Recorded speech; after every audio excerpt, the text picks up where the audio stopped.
Hello' everyone, আপোনালোকে যদি বনৌষধি আৰু গাৰ্ডেনিঙৰ বিষয়ে জানিব খোজে তেন্তে আজিৰ ব্লগটো চাব, কাৰণ আজি আমাৰ ঘৰৰ কেইজোপামান বিশেষ বনৌষধি আপোনালোকক দেখুৱাম আৰু কিছুমান সৰু সৰু গাৰ্ডেনিং টিপছ শ্বেয়াৰ কৰিম।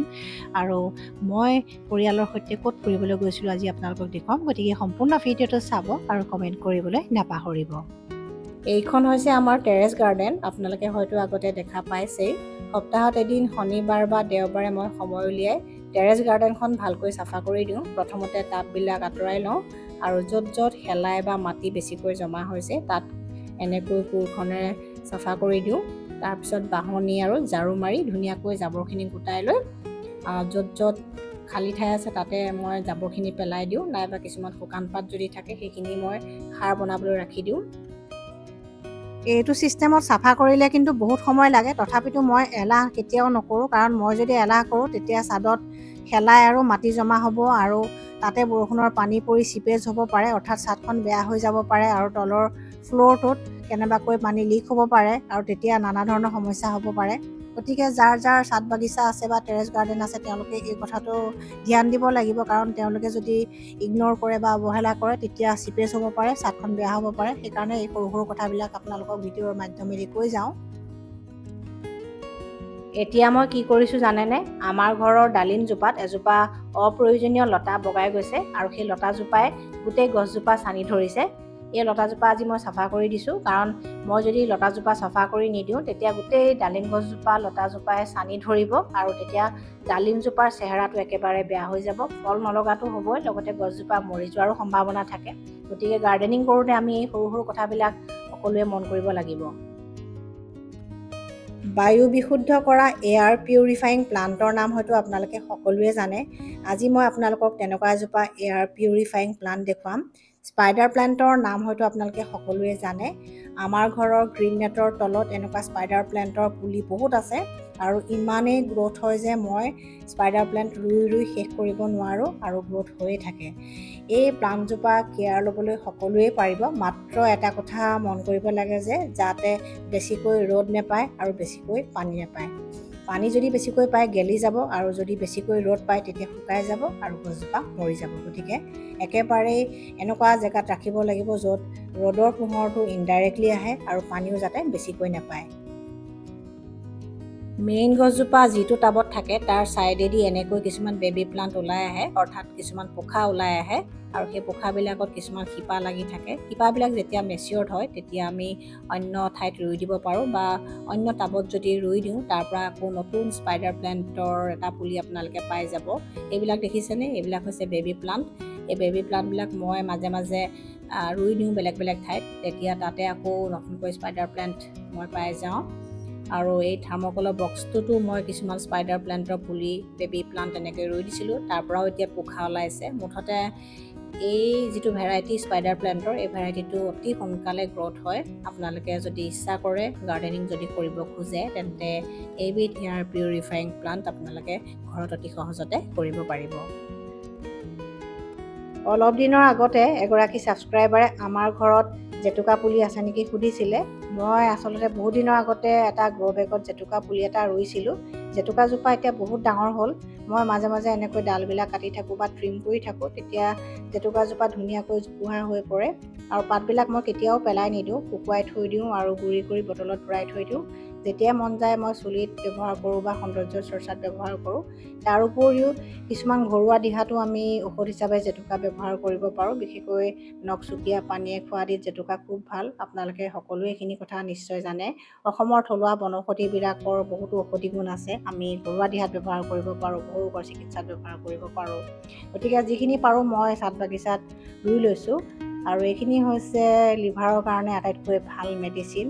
কালমেঘ বা চিৰতা আৰু ভুই আমলখি বা বন আমলখি, আগতে কেইবাটাও ভিডিঅ'টো মই কথাখিনি শ্বেয়াৰ কৰিছোঁ, গতিকে যিসকলে চোৱা নাই সেই ভিডিঅ'কেইটা চালে নিশ্চয় উপকৃত হ'ব। এইজোপা হৈছে ক'লা তুলসী। ক'লা তুলসী অকল চৰ্দি কাহৰ কাৰণে ভাল বুলি ভাবিলে নহয়, আচলতে ক'লা তুলসী লিভাৰৰ কাৰণে ভাল। ফেটি লিভাৰ, ইউৰিক এচিড, কলেষ্ট্ৰলৰ সমস্যাত, ডায়েবেটিছ সকলো পেচেণ্টেই ক'লা তুলসী পাত খাব পাৰে। এইজোপাৰ নাম হৈছে ফাৰ্কেৰিয়া। ফাৰ্কেৰিয়া হয়তো আপোনালোকে নাৰ্চাৰী গ'লে দেখা পায়েই।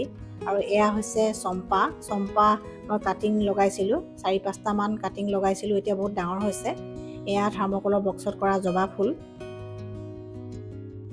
চাদৰ ওপৰত গৈ যিবিলাক জেতুকাৰ ডাল মই কাটিছিলোঁ সেইখিনি তললৈ লৈ আহিলোঁ আৰু এজোপা বিশেষ মছলাৰ গছৰ পাতো মই লৈ আহিছোঁ। অল স্পাইচ প্লাণ্ট নামৰ গছজোপা মাজতে এটা ভিডিঅ'ত আপোনালোকক দেখুৱাইছিলোঁ। কিছুমানে সেইজোপা মেজেঙা বুলিও কৈছিলে, মই কিন্তু ইমান কনফাৰ্ম নহয় এইজোপাৰ নাম আচলতে কি হয়, কিন্তু ইংৰাজী নামটো হৈছে অল স্পাইচ প্লাণ্ট। বহুকেইটা মছলাৰ মিশ্ৰণ এই মছলা পাতখিলাত পোৱা যায়। তেজপাত, ডালচেনি, ইলাচি এনেকুৱা মিক্স মছলাৰ গোন্ধ এটা পাতখিলাত পোৱা যায়। মাজে মাজে তৰকাৰীত দি খাওঁ, চাটনি তাটনিত দি খাওঁ। আৰু জেতুকা পাতখিনি আৰু এই অল স্পাইচ প্লাণ্টৰ পাতখিনি মই শুকুৱাই ৰাখি থ'ম, বটলত ভৰাই থৈ দিম। গুড়ি নকৰোঁ, এই মছলা পাতখিনি গুড়ি নকৰোঁ, মাত্ৰ তেজপাতৰ নিচিনাকৈ শুকুৱাই থৈ দিম। গাৰ্ডেনখন চাফা কৰাৰ পিছত আপোনালোকক খুব দেখুৱাবলৈ মন গৈ আছিলে, গতিকে মোৰ লগতে আহি আপোনালোকে গাৰ্ডেনখন অকণমান চাই লওকচোন কেনেকুৱা হৈছে। চাফাটো হ'লেই আৰু এতিয়া মই কি কৰিম আপোনালোকক জনাই থাকিম। ৰাইট চাইডে এইবিলাক গ্ৰ' বেগ যিবিলাক দেখিছে তাতে জলকীয়া পুলি, বেঙেনা পুলি আছেই, লাগিও আছে, কিন্তু মই উইণ্টাৰ ভেজিটেবলছ লগাম। আৰু ঝুলনাখনৰ ছাইডত কিছুমান টাব ৰাখি দিছোঁ, তেতিয়া দেখিবলৈ অকণমান ধুনীয়া যেন লাগিছে। মাজে মাজে মই এনেকৈ মন গ'লে ইফাল সিফাল কৰি থাকোঁ, কাৰণ বহুত দিন একেটা ছিটুৱেশ্যনত দেখিলে বা একেটা কণ্ডিশ্যনত দেখিলে আমাৰো আমনি লাগে, ব'ৰ লাগে, সেইকাৰণে চেঞ্জ কৰি থাকোঁ। আৰু চিটিং এৰিয়া এটা আমাৰ আছে তাতে, কিন্তু মোৰ ইমান বহিবলৈ সময় নাথাকে, মেক্সিমাম কাম কৰি থকাই হয়। কেতিয়াবা চাফাই কাম বা কেতিয়াবা গছৰ পাত কটা বা এনেকুৱা কিবা কিবি কাম ওলাই থাকে, সেইকাৰণে ইয়াত আহিলে মই বহি থকাটো ইমান নহয়েই। এই গ্ৰীণ নেটৰ তলত এনেকুৱা কিছুমান প্লাণ্ট মই ৰাখিছোঁ যিবোৰত মানে বেছিকৈ হিউমিডিটি লাগে, যেনে ধৰক এৰেলিয়া, স্পাইডাৰ প্লেণ্ট, এল'ভেৰাও ইয়াত বৰ ধুনীয়াকৈ গ্ৰ'থ হৈছে, সেইকাৰণে মই এল'ভেৰা গ্ৰীণ নেটৰ তলতে ৰাখিছোঁ। নেমু আপোনালোকে আগতে দেখিছেই।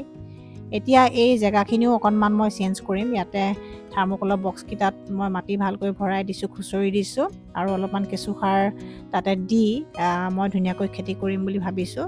ষ্টেণ্ড এডালো ইয়াতে ৰাখি দিছোঁ যাতে ভালকৈ মই টাবখিনি এৰেঞ্জ কৰি ৰাখিব পাৰোঁ। মৌচুমী টেঙা আমাৰ ঘৰত কিন্তু এবাৰ লাগিছে, মৌচুমী টেঙা পকিছে, আনি খাম আৰু এইজোপা হৈছে চেৰি গছ, চেৰি লাগিয়ে আছে।